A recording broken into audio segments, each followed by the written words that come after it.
ஒரு சூப்பரான நிரந்தரமான வேலைவாய்ப்பு வந்திருக்கு. அத பத்தின டீட்டெயில் தான் உங்களுக்கு நான் சொல்ல போறேன். எங்கேருந்து வந்திருக்குன்னு பார்த்தீங்கன்னா, பெல் பாரத் எலக்ட்ரானிக்ஸ் லிமிட்டெட்லேருந்து தான் இந்த ரெக்ரூட்மென்ட் ப்ராசஸ் ஸ்டார்ட் பண்ணியிருக்காங்க. 2024க்கான ரெக்ரூட்மென்ட் ப்ராசஸ். இதுக்கு சம்பளம்னு பார்த்தீங்கன்னா, உங்களுக்கு ஸ்டார்ட்டிங்கே 50,000லேருந்து ரூ. 1,60,000 வரைக்கும் உங்களுக்கு ஸ்டார்ட்டிங் பேக்கேஜ் தராங்க. இது அப்ளை பண்ணுறதுக்கான லாஸ்ட் டேட் பார்த்தீங்கன்னா, 3/12/2024 தாங்க அப்ளை பண்ணுறதுக்கான லாஸ்ட் டேட். அதுக்குள்ளே அப்ளை பண்ணிடணும். இது தமிழகம் முழுவதுமே ஆண், பெண் யார் வேணாலும் விண்ணப்பிக்கலாம் அப்படிங்கிற க்ரைட்டீரியாவும் அவங்க சொல்லியிருக்காங்க. ஸோ இது எப்படி அப்ளை பண்ணுறது, இது என்ன மாதிரியான ஜாபு, எவ்வளோ வேக்கன்சி விட்டுருக்காங்க அப்படிங்கிற ஃபுல் டீட்டெயிலுமே உங்களுக்கு நான் ஸ்டெப் பை ஸ்டெப்பாக சொல்கிறேன். அதுக்கு இந்த வீடியோ கண்டிப்பாக ஸ்கிப் பண்ணாமல் பாருங்கள். இதான் பார்த்தீங்கன்னா இதுக்கான அஃபிஷியல் நோட்டிஃபிகேஷன் எங்கேருந்து வந்திருக்குன்னு பாருங்கள். பாரத் எலக்ட்ரானிக்ஸ் லிமிட்டட்லேருந்து தான் வந்திருக்கு. டேட்டட் இது எப்போ வந்திருக்குன்னு பார்த்தீங்கன்னா 12/11/2024 இந்த நோட்டிஃபிகேஷன் வெளிவிட்டுட்டாங்க. இன்னொரு முக்கியமான விஷயம் இங்கே பார்த்தீங்கன்னா தெரியும், fixed tenure basis for a period of 5 இயர்ஸ்ன்னு சொல்லியிருக்காங்க. அதாவது 5 இயர்ஸ் டைம் சொல்லியிருக்காங்க, பீரியட் ஆஃப் டைமு. நெக்ஸ்ட் பார்த்தீங்கன்னா கீழே, அதாவது இந்த ஒரே பாக்ஸ்லேயே எல்லாமே சொல்லிட்டாங்க. என்ன குவாலிஃபிகேஷனு, என்ன போஸ்ட்டுக்கு, அது எவ்வளோ இயர்ஸ் ஒர்க் எக்ஸ்பீரியன்ஸ் வேணும், எவ்வளோ வேக்கன்சி விட்டுருக்காங்க, ரிசர்வேஷன் போஸ்ட் எவ்வளோ, ஏஜ் லிமிட் எவ்வளோ, லொக்கேஷன் எங்கே அப்படிங்கிற டீட்டெயில்ஸ் தெளிவாகவே இந்த பாக்ஸில் கொடுத்துட்டாங்க. அதில் ஃபஸ்ட்டு பார்த்திங்கன்னா சீனியர் இன்ஜினியரிங் போஸ்ட். சீனியர் இன்ஜினியரிங்க்கு பார்த்திங்கன்னா நீங்கள் பிஇ பிடெக் கம்ப்யூட்டர் சயின்ஸ் முடிச்சிருக்கலாம், அல்லது பிஇ பிடெக் எலக்ட்ரானிக்ஸ் முடித்தவங்க அப்ளை பண்ணலாம். Minimum post qualification work experience 4 years சொல்லியிருக்காங்க. எவ்வளோ வேக்கன்சின்னு பாருங்கள், நம்பர் ஆஃப் போஸ்ட்டு. அதாவது பிஇ பிடெக் கம்ப்யூட்டர் சயின்ஸ் முடித்தவங்களுக்கு 4 வேக்கன்சியும், பிஇ பிடெக் எலக்ட்ரானிக்ஸ் முடித்தவங்களுக்கு 4 வேக்கன்சிஸும் கொடுத்துருக்காங்க. அது மட்டும் இல்லை, ரிசர்வேஷன் சைடும் எவ்வளோன்னு சொல்லி தெளிவாகவே கொடுத்துருக்குறாங்க. இதில் அப்பர் ஏஜ் லிமிட் பார்த்திங்கன்னா ரெண்டுக்குமே 35 இயர்ஸ்க்குள்ளே இருக்கிறவங்க அப்ளை பண்ணலாம் அப்படிங்கிறத அவங்க சொல்லியிருக்காங்க. நெக்ஸ்ட் பார்த்திங்கன்னா லொக்கேஷன் ஆஃப் போஸ்டிங் லொக்கேஷன் பார்த்திங்கன்னா ரெண்டுமே பெங்களூரில் தான் உங்களுக்கு லொக்கேஷன் கொடுத்துருக்காங்க. அதே மாதிரி நெக்ஸ்ட் பார்த்திங்கன்னா டெப்டி இன்ஜினியரிங் போஸ்ட். அதாவது டெப்டி இன்ஜினியரிங்க்கு பார்த்திங்கன்னா நீங்கள் பிஇ பிடெக் கம்ப்யூட்டர் சயின்ஸ் முடித்தவங்க, பிஇ பிடெக் எலக்ட்ரிக்கல் முடித்தவங்க, பிஇ பிடெக் எலக்ட்ரானிக்ஸ் முடித்தவங்க அப்ளை பண்ணலாம். இதுக்கு எந்தவித எக்ஸ்பீரியன்ஸும் கிடையாது, நில். ஸோ நீங்கள் ஃப்ரெஷர்ஸாக இருக்கீங்க, இப்போ தான் முடிச்சிருக்கீங்க, நான் ஃப்ரெஷரு, எனக்கு எக்ஸ்பீரியன்ஸ் இல்லைனாலும் நீங்கள் இந்த டெப்டி இன்ஜினியரிங் போஸ்ட்டுக்கு கண்டிப்பாக அப்ளை பண்ணலாம். ஏன்னா எந்த விதமான ஒர்க் எக்ஸ்பீரியன்ஸும் அவங்க கேட்கல. அதில் பிஇ பிடெக் முடித்தவங்களுக்கு 2 வேக்கன்சியும், பிஇ பிடெக் எலக்ட்ரிக்கல் முடித்தவங்களுக்கு 1 வேக்கன்சியும், பிஇ பிடெக் எலக்ட்ரானிக்ஸ் முடித்தவங்களுக்கு 2 வேக்கன்சின்னு சொல்லி தனித்தனியாக கொடுத்துருக்குறாங்க. அதே மாதிரி ரிசர்வேஷனும் சொல்லிட்டாங்க. ஏஜ் லிமிட் பார்த்திங்கன்னா 28 இயர்ஸ்க்குள்ளே இருக்கிறவங்க கண்டிப்பாக அப்ளை பண்ணலாம். இதுக்கு பார்த்திங்கன்னா உங்களுக்கு ஒடிசா, தமிழ்நாட்டில் இருக்குது. அதாவது பிஇ பிடெக் எலக்ட்ரானிக்ஸ் முடித்தவங்க அந்த சைடுக்கு பார்த்திங்கன்னா தமிழ்நாடு. இந்த BE BTech computer science, BE BTech electrical முடித்தவங்க இந்த டெப்டி இன்ஜினியரிங் போஸ்ட்டுக்கு அப்ளை பண்ணுறீங்கன்னா உங்களுக்கு ஒடிசாவில் தான் போஸ்டிங்கு. ஸோ அங்கே போகிறக்கு யார் யாருக்கெல்லாம் விருப்பம் இருக்கோ அவங்க எல்லாருமே கண்டிப்பாக அப்ளை பண்ணலாம். ஏன்னா எக்ஸ்பீரியன்ஸ் கிடையாது. ஸோ ஃப்ரெஷர்ஸ்க்கு எலிஜிபிள், அப்ளை பண்ணிக்கலாம். நெக்ஸ்ட் இங்கே பார்த்திங்கன்னா தெளிவாக கொடுத்துருக்காங்க. நீங்கள் டெப்டி இன்ஜினியரிங் போஸ்ட்டுக்கு அப்ளை பண்ணுறீங்க அப்படின்னா அவங்களோட அப்பர் ஏஜ் லிமிட் ஜென்ரல் கேட்டகரிஸில் இருக்கிறவங்களுக்கு மேக்ஸிமம் ஏஜ் 28 இயர்ஸ்க்குள்ளே தான் இருக்கணும். 28 இயர்ஸ் அதுக்குள்ளே இருக்கிறவங்க அப்ளை பண்ணலாம். டேட் ஆஃப் பர்த் கொடுத்துருக்காங்க ஆஃப்டர் 1996ன்னு சொல்லி கொடுத்துருக்காங்க. அதே மாதிரி நீங்கள் ஓபிசி கேண்டிடேட்ஸ்னால் அவங்களுக்கு 31 இயர்ஸு அதுக்கான டேட் ஆஃப் பர்த்து. ஆஃப்டர் அதுக்கப்புறம் பிறந்தவங்க அப்ளை பண்ணலான்னு சொல்லியிருக்காங்க. எஸ்டி கேண்டிடேட்ஸ்க்கு பார்த்திங்கன்னா 33 இயர்ஸு.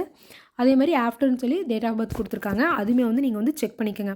அதே நீங்கள் சீனியர் இன்ஜினியரிங் போஸ்ட்டுக்கு அப்ளை பண்ணுறீங்கன்னா உங்களோட அப்பர் ஏஜ் லிமிட் ஜென்ரல் கேண்டிடேட்ஸ்க்கு பார்த்திங்கன்னா 35 இயர்ஸு, ஓபிசி கேண்டிடேட்ஸ்க்கு பார்த்திங்கன்னா 38 இயர்ஸு, எஸ்சி எஸ்டி கேண்டிடேட்ஸ்க்கு பார்த்திங்கன்னா 40 இயர்ஸ்ன்னு சொல்லி தெளிவாகவே கொடுத்துருக்காங்க. அதுக்கான ஏஜ் டேட் ஆஃப் பர்த்துமே கொடுத்துருக்காங்க. அதுக்கப்புறம் பிறந்தவங்க ஆஃப்டர்னு சொல்லி கொடுத்துருக்காங்க. நீங்கள் அவங்களாம் அப்ளை பண்ணலாம். அதே பார்த்திங்கன்னா உங்களுக்கு age relaxation ex service man, PWD candidates, SSLC, SSC, ISC mark grade valid documents will be considered as a proof of date of birth அப்படின்னு சொல்லியிருக்காங்க. அதாவது உங்களோட SSLC mark sheet, ISF mark sheet, SSSC mark sheet, இந்த மாதிரி mark ஷீட்டில் உங்கள் date of birth proof நீங்கள் காட்டணும் அப்படிங்கிற மாதிரி சொல்லியிருக்காங்க. நெக்ஸ்ட் பார்த்திங்கன்னா பே ஸ்கேல் கொடுத்துருக்காங்க.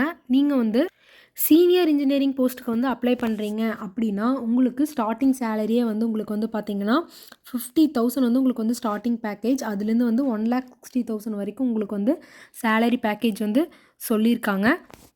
நெக்ஸ்ட் வந்து பார்த்திங்கன்னா டெப்டி இன்ஜினியரிங் போஸ்ட்டுக்கு வந்து நீங்கள் வந்து அப்ளை பண்ணுறீங்கன்னா உங்களுக்கான ஸ்டார்டிங் சேலரி வந்து பார்த்திங்கன்னா 40,000லேருந்து 1,40,000 வரைக்கும் உங்களுக்கு வந்து சேலரி பேக்கேஜ் வந்து கொடுத்துருக்காங்க. இந்த டெப்டி இன்ஜினியரிங்க்கு வந்து ஃப்ரெஷர்ஸ் அப்ளை பண்ணலாம்.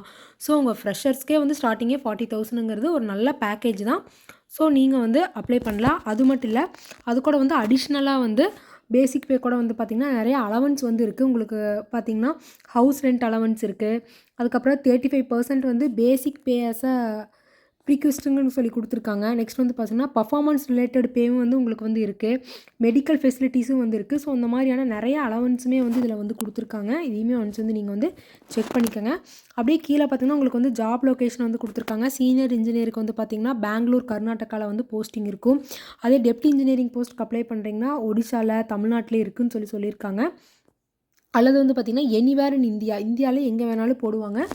அது வந்து மேனேஜ்மெண்ட் வந்து அந்த டிசிஷன் எடுக்கும் அப்படிங்கிற மாதிரி வந்து சொல்லியிருக்காங்க. ஸோ இதுக்கெல்லாம் நீங்கள் வந்து தயார்னா நீங்கள் வந்து இந்த போஸ்ட்டுக்கு வந்து அப்ளை பண்ணலாம். நெக்ஸ்ட் வந்து பார்த்திங்கன்னா சீனியர் இன்ஜினியரிங் போஸ்ட்டுக்கு அப்ளை பண்ணுறவங்களுக்கு எக்ஸ்பீரியன்ஸ் கேட்டிருந்தாங்களே, 4 இயர்ஸ் எக்ஸ்பீரியன்ஸ் வந்து கேட்டிருந்தாங்க. இதுக்குன்னா சீனியர் இன்ஜினியரிங்க்கு. அதுக்கு வந்து பார்த்திங்கன்னா உங்களுக்கு வந்து எந்தெந்த பேசிக்ஸ்லாம் அவங்க வந்து கேட்குறாங்க அப்படின்னு பார்த்திங்கன்னா மேனுவல் அல்லது ஆட்டோமேட்டட் டெஸ்டிங் சைடு வந்து கம்ப்யூட்டர் சயின்ஸ் முடித்தவங்களுக்கு மேனுவல் ஆட்டோமேட்டட் டெஸ்டிங் சைடு வந்து உங்களுக்கு வந்து நீங்கள் வந்து முடித்து உங்களுக்கு வந்து எக்ஸ்பீரியன்ஸ் இருக்குன்னா நீங்கள் வந்து அதுக்கு வந்து அப்ளை பண்ணலாம். அதே மாதிரி பார்த்திங்கன்னா testing tools like Polyspace, LDRA, Coverity, Parasoft இந்த மாதிரியான டெஸ்டிங் ரிலேட்டடான உங்களுக்கெல்லாம் தெரிஞ்சிருக்கணும் அப்படிங்கிற மாதிரி வந்து சொல்லியிருக்காங்க. அதே வந்து எலக்ட்ரானிக் சைடு வந்து பார்த்திங்கன்னா சேம் அதே தான் முடித்தவங்க வந்து 4 இயர்ஸ் வந்து கொடுத்துருக்காங்க. உங்களுக்கு வந்து இந்த மாதிரியான சில குவாலிஃபிகேஷன்ஸ் எல்லாம் வந்து எலக்ட்ரானிக் சைடு வந்து இருக்கணும்னு சொல்லியிருக்காங்க. அதுவுமே வந்து நீங்களாம் வந்து செக் பண்ணிக்கோங்க. இது வந்து சீனியர் இன்ஜினியரிங்க்கு அப்ளை பண்ணுறவங்களுக்கு மட்டும்தான். அதே வந்து நீங்கள் வந்து டெப்டி இன்ஜினியரிங்க்கு அப்ளை பண்ணுறீங்கன்னா அதுக்கு எந்த விதமான எக்ஸ்பீரியன்ஸும் தேவையில்லை. ஃப்ரெஷர்ஸ் அப்ளை பண்ணலாம். அதை வந்து நீங்கள் வந்து கன்ஃபியூஸ் பண்ணிக்க வேண்டாம். நெக்ஸ்ட் வந்து பார்த்திங்கன்னா ஜாப் ரெஸ்பான்சிபிலிட்டி சொல்லியிருக்காங்க டெப்டி இன்ஜினியரிங்க்கு. அதையுமே ஒன்ஸ் வந்து நீங்கள் வந்து செக் பண்ணிக்கோங்க. கம்ப்யூட்டர் சயின்ஸ் முடித்தவங்களுக்கு, எலக்ட்ரிக்கல் முடித்தவங்களுக்கு, எலக்ட்ரானிக்ஸ் முடித்தவங்களுக்குன்னு சொல்லி தனித்தனியாக கொடுத்துருக்காங்க. அதுவுமே ஒன்ஸ் வந்து நீங்கள் வந்து செக் பண்ணிக்கலாம். நெக்ஸ்ட்டு வந்து பார்த்திங்கன்னா மெத்தட் ஆஃப் செலெக்ஷன்ஸ் எப்படி வந்து செலக்ட் பண்ணுவாங்கன்னா உங்களுக்கு ஃபஸ்ட்டு வந்து ரிட்டன் டெஸ்ட் வந்து நடக்கும். ரிட்டன் டெஸ்ட்டை ஃபாலோ பண்ணி இன்டர்வியூ நடக்கும். யாரெல்லாம் ரிட்டன் டெஸ்ட்டில் வந்து குவாலிஃபை ஆகுறீங்களோ அவங்களுக்கு வந்து இன்டர்வியூ டெஸ்ட் வந்து நடக்கும். இந்த ரிட்டன் டெஸ்ட் வந்து எங்கே நடக்கும் அப்படின்னு வந்து பார்த்திங்கன்னா ரிட்டன் டெஸ்ட் வந்து பெங்களூர் அண்ட் புவனேஸ்வரில் தான் வந்து கண்டக்ட் பண்ணுவாங்க அப்படிங்கிறதே வந்து சொல்லியிருக்காங்க. அதுக்கான டெஸ்ட் சென்டர் வந்து அப்ளிகேஷன் ஃபார்மில் வந்து இருக்குன்னு சொல்லியிருக்காங்க. நெக்ஸ்ட்டு இன்டர்வியூ வந்து பெங்களூரில் தான் வந்து நடக்கும் அப்படிங்கிறதையும் அவங்க வந்து சொல்லியிருக்காங்க. ஸோ அதையுமே ஒன்ஸ் வந்து நீங்கள் வந்து செக் பண்ணிக்கோங்க.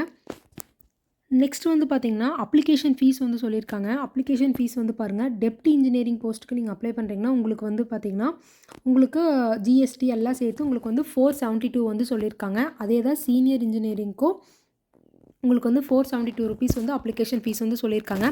அதே நீங்கள் எஸ்சி எஸ்டி பிடபிள்யூடி கேண்டிடேட்ஸாக இருந்தீங்கன்னா உங்களுக்கு எந்த விதமான அப்ளிகேஷன் ஃபீஸுமே வந்து கிடையாது. ஸோ ஃப்ரீ தான்.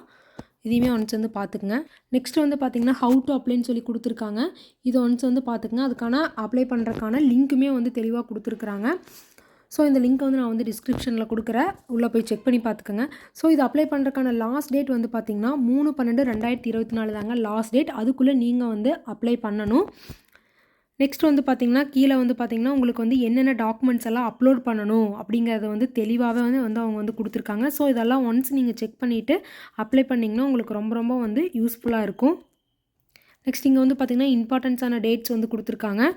உங்களுக்கு வந்து எப்போ வந்து அப்ளிகேஷன் வந்து ஓப்பன் ஆகிருக்குன்னா 12/11/2024 ஓப்பன் ஆயிடுச்சுங்க. லாஸ்ட் டேட் வந்து 3/12/2024. இந்த ரிட்டன் டெஸ்ட்டு இன்டர்வியூக்கான டேட் வந்து லேட்டராக வந்து இன்டிமேட் பண்ணுறதா வந்து சொல்லியிருக்காங்க. ஃபர்தர் டீட்டெயில்ஸ்க்கு வந்து பார்த்திங்கன்னா கீழே லிங்க் கொடுத்துருக்காங்க. நீங்கள் அந்த லிங்க்குள்ளே போய் உங்களுக்கு ஃபர்தர் டீட்டெயில்ஸ் வந்து நீங்கள் வந்து செக் பண்ணிக்கலாம். ஸோ இந்த வீடியோ யார் யாருக்கெல்லாம் யூஸ்ஃபுல்லாக இருக்கோ கண்டிப்பாக வந்து யூஸ் பண்ணிக்கோங்க, அப்ளை பண்ணிக்கோங்க. இந்த வீடியோ வந்து உங்கள் ஃப்ரெண்ட்ஸ் அண்ட் ஃபேமிலிஸ்க்கு வந்து ஷேர் பண்ணுங்கள். இதுக்கான லிங்க்கை வந்து நான் வந்து டிஸ்கிரிப்ஷனில் வந்து கொடுக்குறேன். உள்ளே போய் செக் பண்ணி பார்த்துக்கோங்க. இந்த மாதிரியான கவர்மெண்ட் ஜாப் அண்ட் ஜாப் ரிலேட்டடான வீடியோஸ் எல்லாம் உங்களுக்கு வரணும்னு நினச்சிங்கன்னா கண்டிப்பாக நம்ம சேனலை வந்து சப்ஸ்கிரைப் பண்ணிக்கோங்க. தேங்க்யூ.